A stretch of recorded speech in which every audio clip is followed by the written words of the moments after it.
So there are so many great Amiga and Commodore stories out there, but to pick up these three Irish ones have been amazing. And it was actually two Polish guys who told me about Eddie and Neil, actually, and it was the museum curator that told me about you guys. So it's great to come across you. So can I start with you, Neil?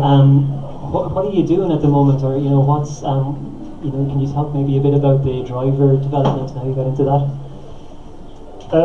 Yeah, hi. I've been developing some network drivers, and both wired and wireless, for a number of years now. And I initially actually started writing a modem driver for a PCMCIA card because I found one at a good price in a second-hand shop. So I decided if I could use it on my Amiga, and it worked well enough, but I wanted to write a better driver for it, and that worked. And then I tried to find out what other PCMCIA cards could work with the Amiga, and first I tried the wired 3-con Ethernet cards, and wrote a driver for those. And when that was out of the way, I had the idea of trying what were new at the time, Wi-Fi cards, and had a go at that. And the first version was quite easy because everybody was using web encryption or no encryption, and the cards did that without much software help. But then obviously flaws were discovered in web. So I did the new version, Prism 2.device version 2, and that was much harder because it needed WPA support and WPA2 for modern encryption. So the recent encryption standards and Wi-Fi chipsets are more complicated, so hopefully I'll be able to keep up in the future, especially with WPA3 coming down the line after a new flaw was found in WPA2 last year. Well, the result of your work is running on that Amiga behind you there, which is my Amiga 1200. So Sir Lucas on Amiga sells these network cards and provides instructions on how to get it running. So thanks to this Wi-Fi card, I've been able to do other stuff. So obviously there's things like the chat client, like Wookie Chat and stuff like that. And with the new SSL version, you can visit modern websites, even eyebrows, depending on how they render. But people have released things like there's a Dropbox client running on that. So I'm able to do something with Dropbox on a laptop or whatever, and if it's something like plain text, I can continue on the Amiga, which is fantastic. Brilliant, yeah. Yeah, it's so useful, it's great. And it allows, the age we're kind of in now, there are so many different devices that work together that I find that, years ago it used to be just the PC, you had your one desktop machine, but now you have a sort of a family of computers, and you can squeeze the Amiga into a little bit of that for certain jobs now, Indeed. Especially thanks to Wi-Fi. Thank you. Thanks very much. Eddie. Hello. When was the last time you've been to an event like this? Well, I think the last Commodore-oriented event that I was at, a while ago. You're running out of fingers. I remember going to, I think it was 1994 DEF CON in Florida, which was pretty memorable. That was when the AAA chipset was being talked about, and they had some early prototypes. And they were kind of showing them behind closed doors, but if you followed the right people, you could kind of get a peek at them. And pretty much all the major Amiga developer names that you knew were at that conference. So that was a lot of fun. But we got to go to Disney World afterwards as well, and the Space Centre, which was nice also. I travelled to that one with a bunch of the UK Amiga developers that I've met at previous DEF CONs. So we had a good time there.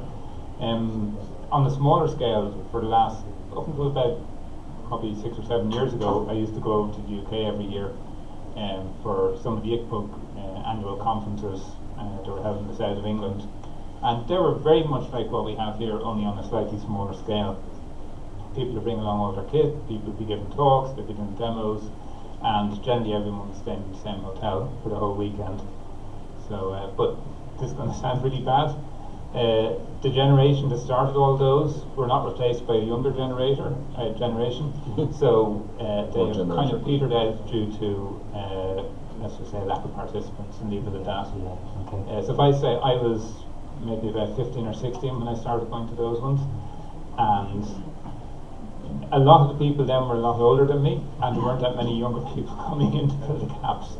Okay. So sadly, a lot of them are no longer with us. And we had a really lovely interview with you just a few months back, that's been very popular on the podcast and shared around a lot. And one thing you said at the time was that you were just discovering some of the recent developments, things like the Vampire, Aros, the newer OS4 machines that were coming out. Have you had time to look at anything at the moment? Is there anything that's caught your eye? So I actually discovered those during that podcast, and sadly I haven't had the time to pursue them any further because things have just been too busy, which is one of the reasons why I was looking forward to this weekend, because I could see everything set up here. And I had intended to be down here at about lunchtime today so I could spend the afternoon playing with them, and sadly real life intervened yet again, but at least I'm here for all of tomorrow. Fantastic. So I can't wait to see what's been happening in the last 10 years. I feel like I've been in a little time warp for 10 years, Amiga wise. So everything I know about Amiga kind of stops around about the 1200.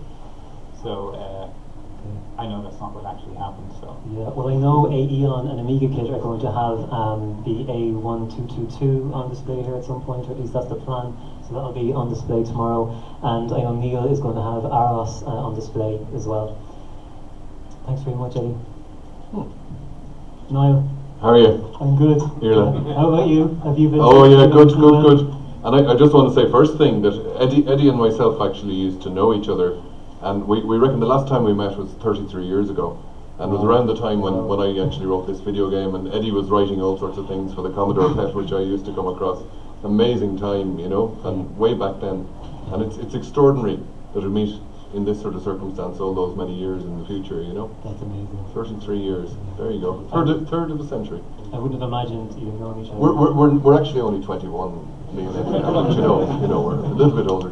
we probably lived about 300 metres away from each other. Yeah, literally. I mean, you know, how extraordinary is that? You know, and there we are meeting in Athlone, living in opposite sides of the country. Incredible. It's incredible. And it's your fault. I'm happy to be guilty of charge. Yeah. Yeah, well, you should be, and thank you. And have you been to events, conventions like this, Commodore? Funnily enough, if Eddie said he's been out of it, you know, for a while, I mean, I go back to 33 years now, I'm afraid, because I went away, I left the country back in the 80s, and, you know, for college and then work reasons. And I sort of couldn't afford to, you know, I'd saved up to get a Commodore.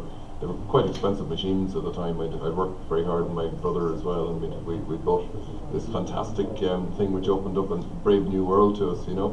But I had to leave it behind me, and you know, moved on to boring things like Microsoft PCs and things like that, you know, and PVP-11s and all these sort of crazy machines. Into accounting software, my God, how what a drag that was after the world of video games, you know. And video games didn't really exist at the time that you know, when we started out, really, they were completely new. You had things like Space Invaders and Pac-Man and Asteroids, you know, and we all wrote our own versions of those.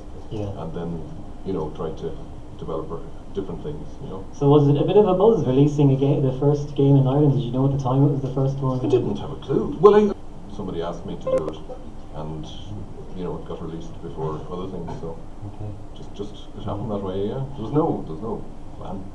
And you know, there's been a question I've been meaning to ask you for a long time, because you became the mayor of Galway at one point, and now that I know your involvement with the Commodore machines, I'm just wondering.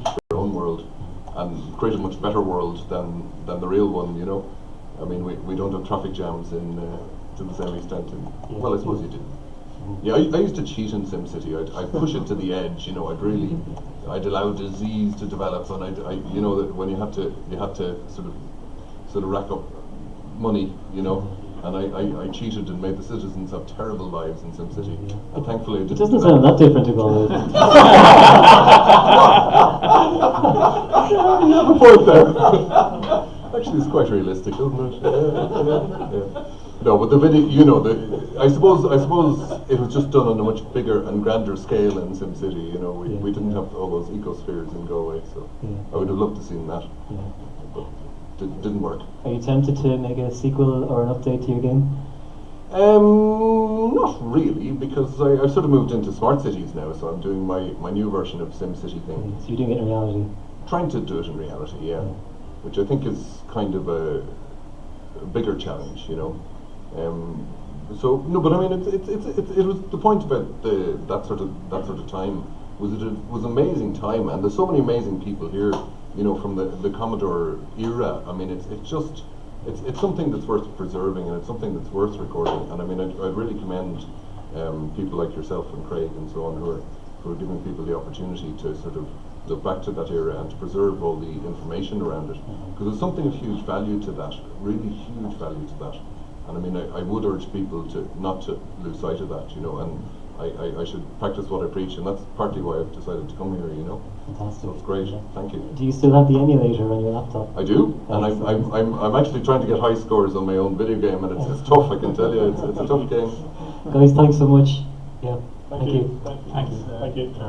Thank you.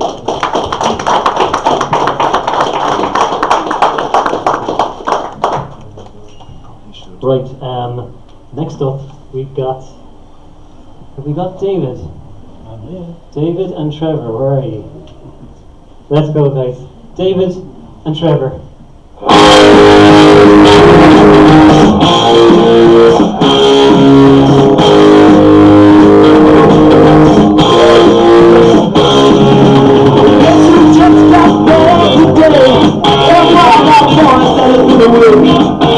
Haven't changed that much to say, but man, I still think them cats are great.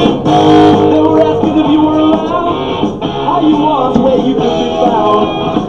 Told them you were living downtown, driving all the old men crazy. Guys, thanks so much for making your long journey, especially for you, Trevor, all the way from New Zealand. What makes you do it? Well, the real answer. I'm crazy. Actually, David and I, we were in Poland earlier in the year. We found that a few drinks in front of a microphone worked really well, so thank you. Yeah, this is great. You had the intelligence earlier. You were the great Snoop DOS developer. Now you've got, what have we got now, Dave? Second best. Guess we're the users and the developers and the marketers and the creators, but they're the brains, really, aren't they? Yeah, I think the interesting thing is that it takes every type of person to create a cult like we have here. I mean, it's a bit like a big jigsaw puzzle. Everybody's a different shape, but they all fit in. And without certain pieces, you haven't got a complete picture. That's kind of how I view it anyway. And I'm thrilled to bits to be involved in things like this because I'm meeting the hardcore of people who, they're the ones, you guys are the ones who kept the Amiga alive. Look, here we are 30 years on, and it seems to have a bigger following than it did in those days, which is absolutely amazing. But that's mostly down to you. But I do want to say one thing, you know, at least I know I'm not the oldest person in the room. Thanks, Trevor. But what we've been finding as we travel around the world is that actually we are seeing younger Amigans. You know, I've got a grandson now, he's going to be an Amigan. He's definitely going to be an Amigan. Is that got anything to do with the gun you got at his head? What was it like in Poland? Oh, it was absolutely phenomenal. I mean, the thing is that we were given such incredible welcome, like we are here, and they just kept flying us with drink, and of course you just have to be, you know, you just have to drunk. No, you just have to say, well, thank you very much for your hospitality. You can't say no. Well, that's my story. Stalin's Tears was pretty good though. Yeah. The Stalin's Tears is some kind of vodka-y herbery drink they make. It's about 96% alcohol, and they put some stuff in it to make it a little bit diluted. I think I had 8 of those. How many do you have? I don't know. I finished after 2. I had tears in my eyes watching you. You know, these guys know. There you go. See, yeah. So you've got it's a challenge. You see now a challenge for Ireland. Okay. So we have to keep the drink supply at a certain rate. I know, we're just joking, really. Are we joking? No, we're not. No, we're not joking at all. No, I think to be candid with you, we don't need the alcohol, though we love it. We really do. We don't need that to be able to have a good conversation with everybody. But Trevor and I found out after we first kind of met each other, which is probably about 3 years ago now, that we just have so much in common. We've got a very similar sense of humour. I've got a bad leg. He's got a bad leg. No, I've got two bad legs. I've got one up on you. No, and I think Pardon? I have. I've got two bad legs. Okay, so. that's fine. And I think what we found is that if we just are ourselves, and drink helps, because that breaks down all the barriers. If we're just ourselves, we enjoy each other's company, and I think other people tend to enjoy it as well. We hope so, anyway. I have to say, there's a common bond that I find that everywhere I go in the world, if you're a Commodore or Amiga person, you have that sort of shared experience. And it doesn't really matter if you speak the language. It helps you've got a few words you understand. Drink helps. But seriously, you can go anywhere. As when we first came here last year to Ireland, it was a really warm welcome. Poland, fantastic. Yeah. Everywhere I've been, Nice. even America. Americans. I didn't really mean that. I mean, Noise back in October was amazing. And I understand, by the way, we heard from Marcus literally this afternoon on our driving here that he's planning for Amiga 34 a year after this, next year. We just said to him, we've got to have a bigger venue because it was rammed and that more people got turned away, which is an amazing thing when you think about it. How many was there? Yeah. Marcus Tillman was the organizer of Amiga 32 in Neuss in Germany. There were about almost 600 people there. Yeah. And they could have sold double. It was the best Amiga show size-wise I've been to in the last 10 years. Wow. It was really good, and it shows the pent-up demand and passion of Amiga users. And they were German.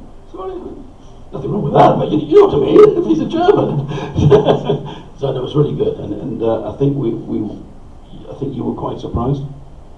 Yeah, I mean, it was knocked out by the number of people that were there, and everybody was extremely friendly, and I don't know, it's very hard to explain. It's just something that there is this fraternity feel that everybody knows that they belong with each other, and no, it was really exceptional, and I'll just say, hats off to Marcus for organising it. I'm not sure about Amsterdam because they're still talking about having one in Amsterdam this year. Whether they will or not, I don't know. Although I talk very regularly with Marcel and the other guys and Marvin, yeah. So whether they're going to do it, I don't know. But if they do, then please support it because all these things are just incredible, fabulous. Now, is this the second or third Amiga Island? Third. Okay. So why didn't we get invited to the first one? Do you know, I'll take an honest answer. I actually never thought in a million years you would come. Never you come. Yeah, now the question is he ever going to leave? That's true.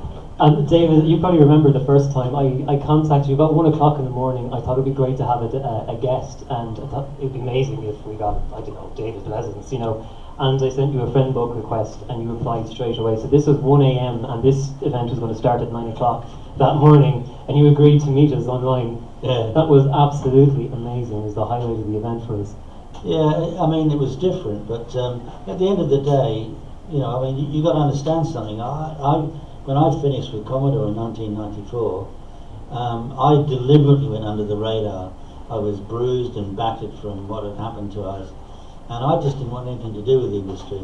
And it was an amazing thing for me that for the Amiga 30 event in Amsterdam, I got invited to be a keynote speaker, and they paid. I said, look, they said, how much do you want to come and do it? And I said, I don't want anything, but I don't think it should cost me any money. So if you want to pay an air flight, I'll travel on the cheapest flight and cheap hotel, then it'd be absolutely great.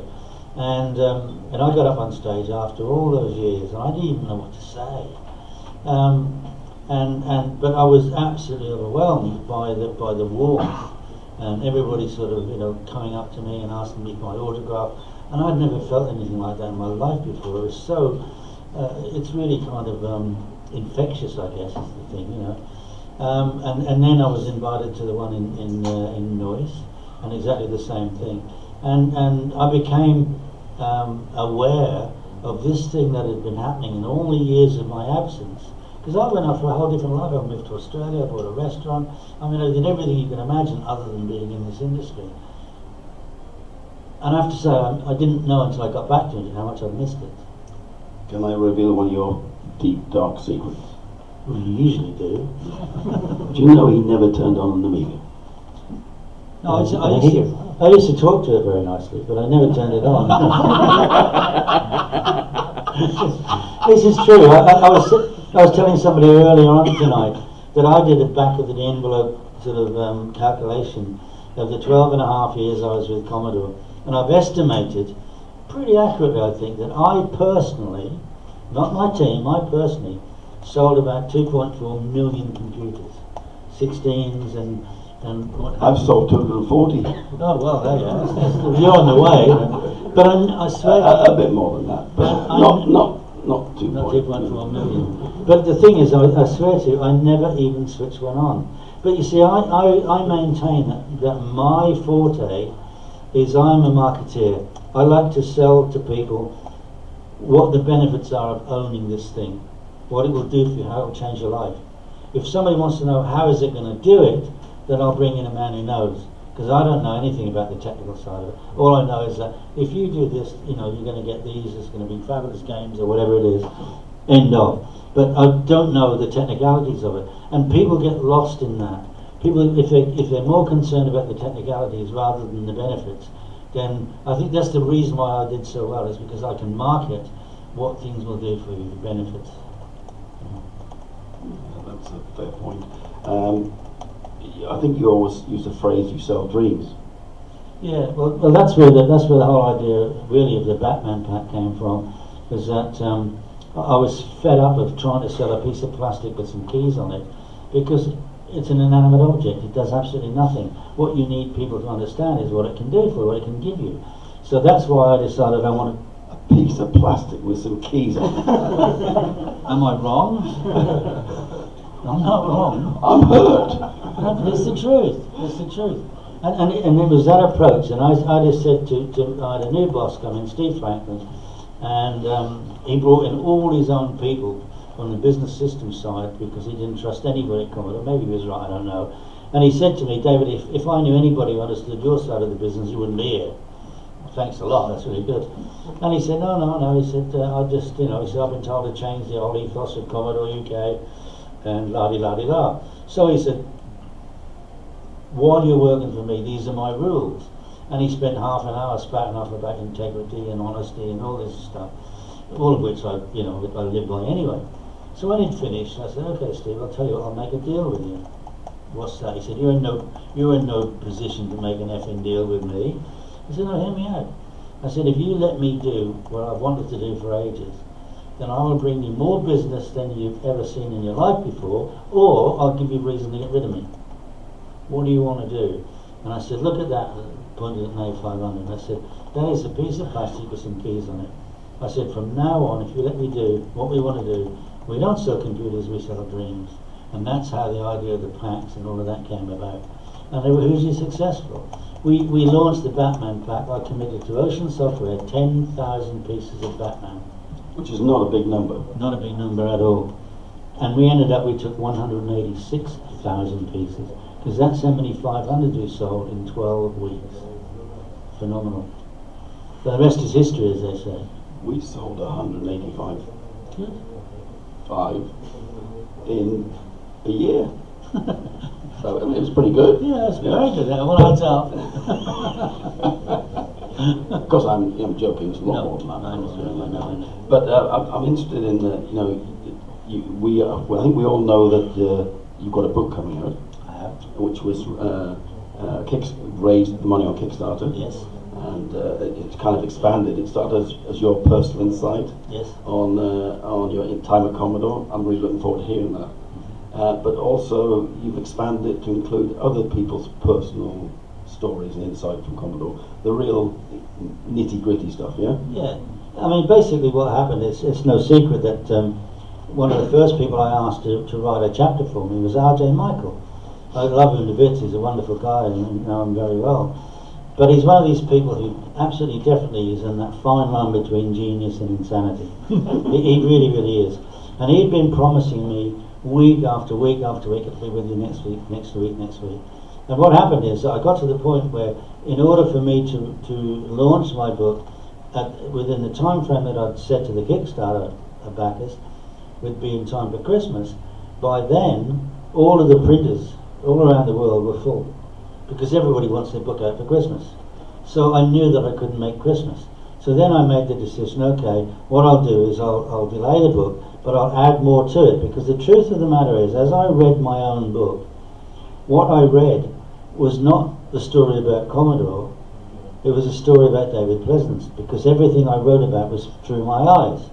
And I never wanted that. I wanted it to be the story about Commodore. So I thought the best thing I can do is to get other people from within Commodore to write their versions of what happened, so we get a broader perspective. It's still the truth, it's still about Commodore from the inside, but I think it has a broader perspective. So I've now got people like Jeff Porter. He's the guy who designed the Amiga 500. He's writing a chapter for me. I've got Beth Richards. She was the chief engineer in charge of the CD 1200 project, which is a whole other story, which I'll tell you about that tomorrow, because I think you'll be interested in that. And anyway, I've got lots of people, Ron Nicholson, and other people that all were very senior people within Commodore writing there, but I don't know what they're going to write, I've got no idea. But I just absolutely made it clear to them, I want you to tell the truth. If it was a shit time in life, write about it. If it was good, write about it. I only want the truth, warts and all. So anyway, at the moment it's looking like it's going to be April, May time when I can release the book, but I hope it's going to be worth the wait. Now, can people still buy that book? Absolutely, please. Or pre-buy it, I guess. Yes, I have a website which is called downtimepublishing.com. Funny story on that, actually. I actually bought that domain name, I don't know, 3 or 4 years ago, when my eldest son, who was a singer-songwriter, was really prolifically writing songs, and I wanted to use that to kind of promote his songs, but we never used it. So then, when I had this opportunity to write the book, so I've got downtimepublishing.com, and you can pre-order the book on there. And I said I'm fairly comfortable it's going to be April, May, or thereabouts. I've read the foreword. It's really good. Yeah, of course it is. He wrote it. Go on. You will. That's brilliant. Oh, sorry. Back to what we're talking about. Amigas. Why are we still here? Why do we still like Amigas? Because they changed history. Absolutely changed history. That's the only way you can explain it. They were so ahead of its time, and it appealed to an audience of people who were desperately looking for something else. And the Amiga came along at exactly the right moment in time, and when people saw what it could do, and let's be perfectly honest about it, there isn't much out there today that can better it. 30 years later, there's hardly anything. You've made up for it. It's not just keys and plastic, then. Well, you caught me out there, didn't you? No, but it's true though. I mean, perhaps this X1222 that you're bringing out, maybe that'll give it a ride for its money. I'm not sure. It's an A1222. We'll let you off. There's an X1000 over there, Amiga 1 X1000 that Alan's got, and that gives you a good flavour of what a modern next generation Amiga looks like. And to be honest, it's pretty impressive. I'm impressed what Alan's put together there. And the Amiga 1 A1222 is supposed to be an entry-level, lower-cost, mid-performance machine. And so I'm really pleased with that. But for me and for Matthew over there from Amiga Kit, is he gone to bed? Oh, what a wimp! Put it on camera. Matthew is a wimp. It's on the webcam at the moment. For us, it's about keeping the dream alive. The dream that started. All right, you can be all emotional and stupid about it, but actually, what I really like is the people. I said it last time I was here. It's the people you meet. It's all you guys. It's all us. It's all us. We are. You know, I am Spartacus. We are Amiga. We make it interesting. We make it, you know, keep it alive. And whether we are from, you know, classic, we talk about 68K or PowerPC, or, you know, Eros or MorphOS or Amiga OS 4, it doesn't matter. We're all doing the same thing. So that, to me, that's what's really good about it, and that's why I get sort of really passionate about it. And it's quite funny because in my real life, I'm supposed to be a businessman, right? And I'm supposed to be involved in, I am involved in lots and lots of startup companies as a business angel. And when people find out my dark side, they're quite amazed. And actually they're quite impressed, because they don't realise I'm quite crazy. They're quite sensible. So I must be a bit crazy because I did invest in the company that David's involved in.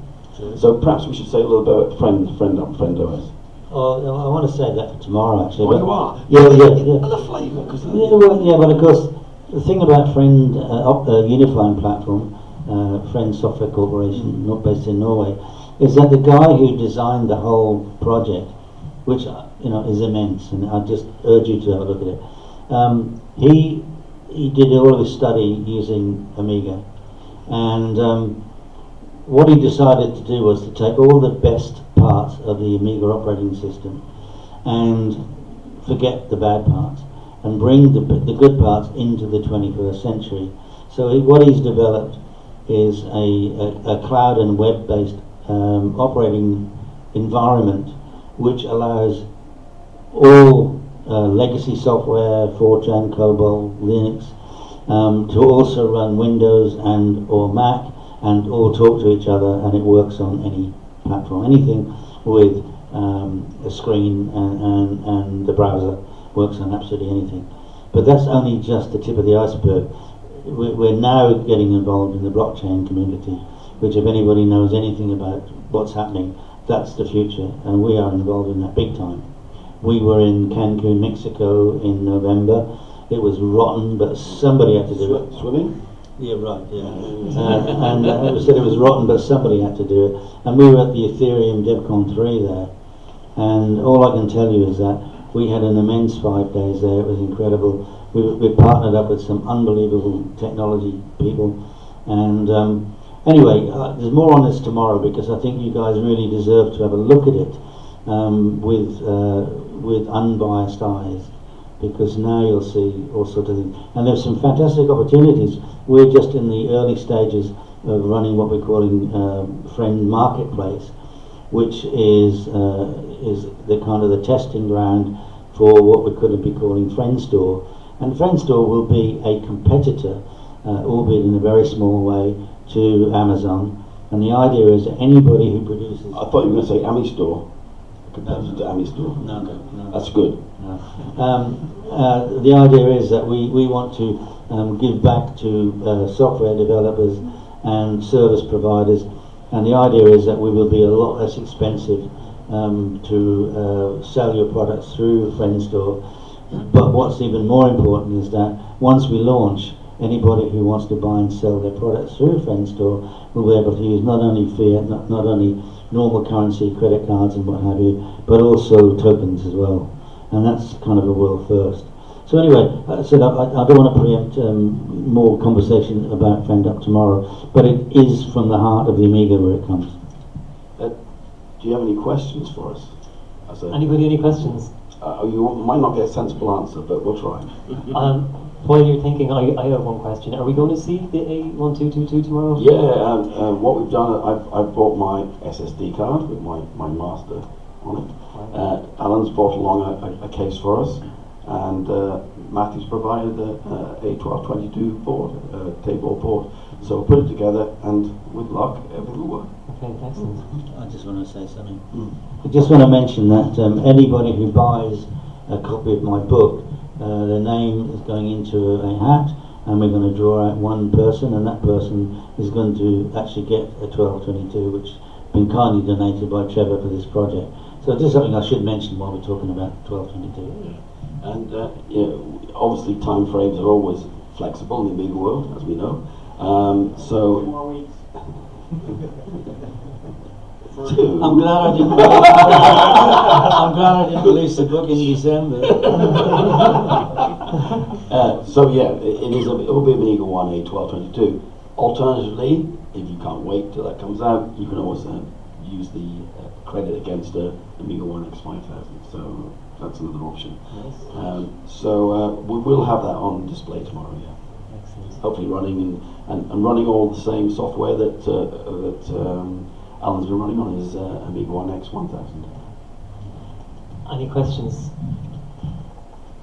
I want to preempt your talk for tomorrow, but could you give us just a little bit of a hint about the bits from the Amiga which are going to be in the upcoming software you released in terms of platform as a service, infrastructure as a service? Oh, it's so far developed for such a distance since then, honestly.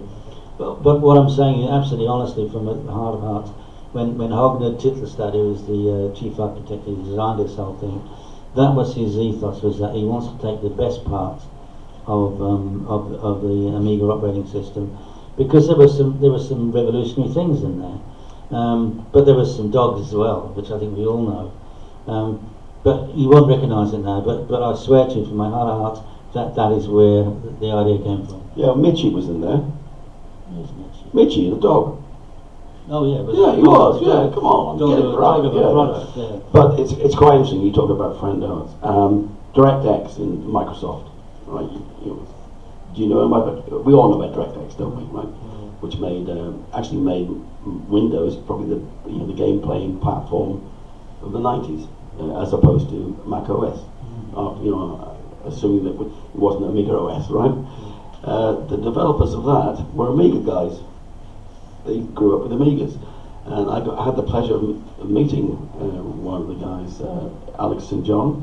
He lives in New Zealand now. He's an American, and just so I happened to invest in one of his companies, and we were just talking like you do, and I said, of course, you're Microsoft. I'm an Amigan. He said, oh, I started with Amigas. He said, when I worked at Microsoft, we wanted to create a graphics system that was like the Amiga. Because there we were, 1994, Windows was rubbish, and Amigas were so good. And so if we could create something like the Amiga in Microsoft, then we'd have something we could use as a game playing system. So he went to his boss and he said, look, I can do this. We're a serious operating system, we don't do games. So I said, well, fair enough, we won't do that then. So him and two other guys actually did it themselves in their own time. They created DirectX under the hood, didn't tell anybody. And it was in Windows 95. So Windows 95 was released as a business operating system, and they thought, we'd better own up now. So they went to their boss and said, look, actually, we built this thing, it's in there, and all you got to do is turn these keys and it'll all work. And expect them to get fired.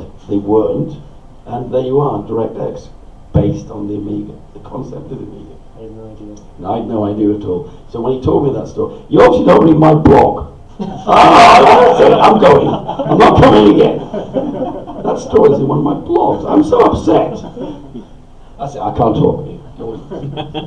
Do you notice that after about 4 beers, Trevor's voice goes, and then after about 6 more, it comes back again? I've only had 3. Well, that's down to you guys. Okay, you can always buy him a beer. Well, by the way, whoever was asking me earlier, David is drinking Carlsberg and Trevor's drinking Guinness.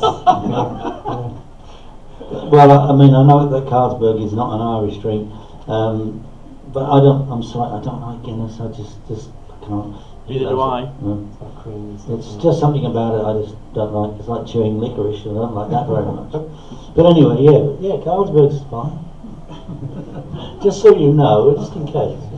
Any more questions? Yeah. Question for you both guys. If you think about next generation, the young generation, do you think that Amiga OS 4, the new generation Amiga, or Friend OS, which one will be more open for the new generation of the Amiga users? For the young generation, for the next generation? Yeah, it's a very good question. I think, I know I'm biased, but I'm trying not to be biased. I honestly, 100% believe that FriendOS is going to change history in the same way that Amiga did, and because it's for everybody. It doesn't matter what platform you're using. There are huge advantages by getting involved. And FriendOS, FriendUp for a Unifying platform is open source anyway, so people will get involved with that. When you find out the things that you can do with it, I honestly think that is the way forward, because it's not hardware dependent. In fact, we don't need hardware. It's a computer that you own, but you never hold it. I think Dave is correct. However, as a consummate Amigan, right, it's not about keeping up with everybody else. It's about, for me personally, it's about keeping alive that excitement and that interest I had as a youngster. I was probably about 28 when I got my first Amiga. And a couple of years ago. Yeah, it was about 3 years ago. Yeah, you're right. Yeah. I dye my hair now just to, so I didn't embarrass. So I don't embarrass you. That's all. But seriously, it doesn't matter. I think when we talk about next generation, actually now we're talking about next generation retro. That's what we really are. And I don't think we're talking about trying to keep up with, what everyone else is doing. We're providing an outlet for people with skills, with vision, with just whole the ability to do something different, not mainstream. I think it's great being different. I mean, why should we all walk the same way? I want to walk the other way. I've always been awkward. Why don't it stay that way? So I mean, FriendOS will probably be great. It'll dominate the world. I hope so, because I'm a shareholder. But in reality, I still want to support my Amiga, whether it's a classic, whether it's next generation. It doesn't make a difference to me. It's something I get a lot of pleasure from. Guys, we can talk more tomorrow, but again, thanks so much for coming. And I am serious, guys. Don't be shy about buying these guys a pint after. We pay him to say that.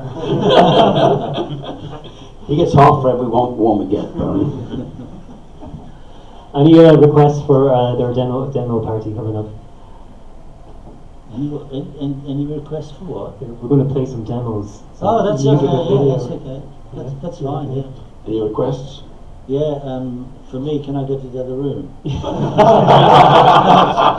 me explain that, please. Please let me explain that, because it is a justifiable comment. I'm a real musician. I play flamenco guitar, and I'm a real musician. Both my sons are musicians. They've got their own band. For me, music is all about live performance. I'm sorry. That's how I did feel. You bring your guitar with you? No, absolutely. Has anyone got a flamenco guitar? Because he'll play it. No, absolutely. Not tonight, but no. you need to. Well, we have Dave Haney do Chicken Lip Blues. Yeah, but don't you wish he hadn't?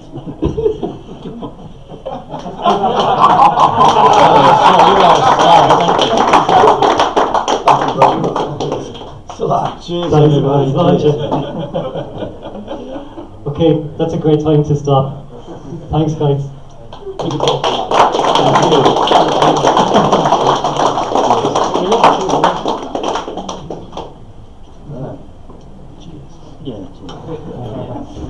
Cheers, everybody. And the two Ronnies. Not as good. Nowhere near as good. It's going to be larger and larger. Little and large, yeah. Don't go there.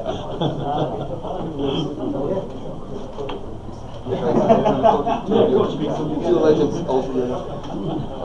I need to have a photo to review, guys. No problem. Two stars. Oh, you can have a pint with you. Oh, right, okay. Don't be shy. This looks like for a news. This is all natural. This is not for a newspaper, you know. This is all natural, isn't it? Yeah. Oh, 2 pints, I only run anything. Then they're few, Jala. Gotcha. Thank you very much, guys. Thank you. Pleasure to meet you.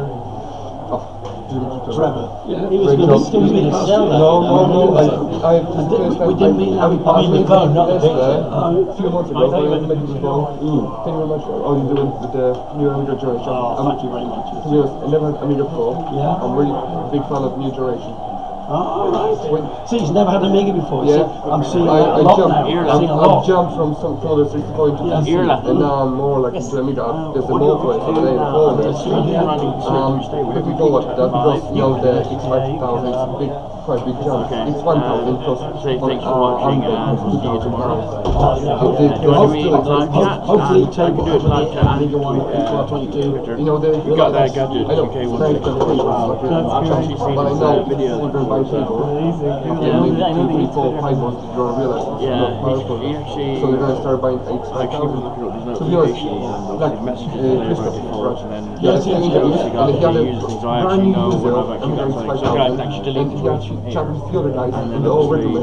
If you want to, if you have a space, you have no Thanks, thought. everybody. You're off the hook for the night. So, John story. Alan, do you need anything that isn't there for you? Upgrade it later on. It's the best. If you want to start with Super, it's nice machine. I know it is. I know it is. what time we It's like start? my You want to local start version. straight Sorry? Sorry? What time do you want to No, start straight I've seen them both ways. Show us. Yes. Where's Alan? Let's see Alan's show, because Alan can do In the demo. afternoon sometime. Alan? Yep. Do you want to do a demo for David? Yep. Just do the usual, the usual stuff. Yep, no problem. Give me 5 minutes, right? Oh, Trevor, you can. Alright. I can start it off. Just need a tablet. Oh, here.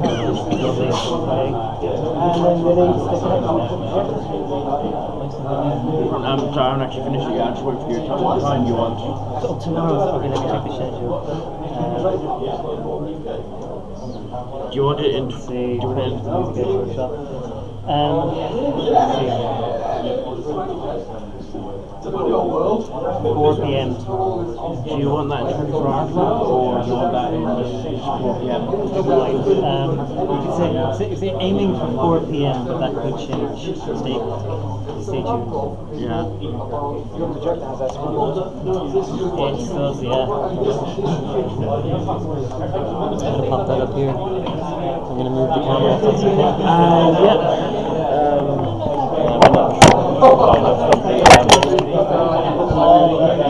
We're aiming for 1600 with that much, but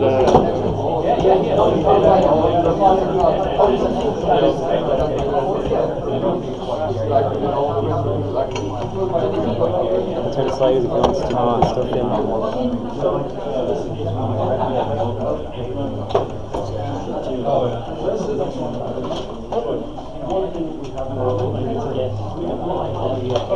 You don't have Sonos Phono, do you?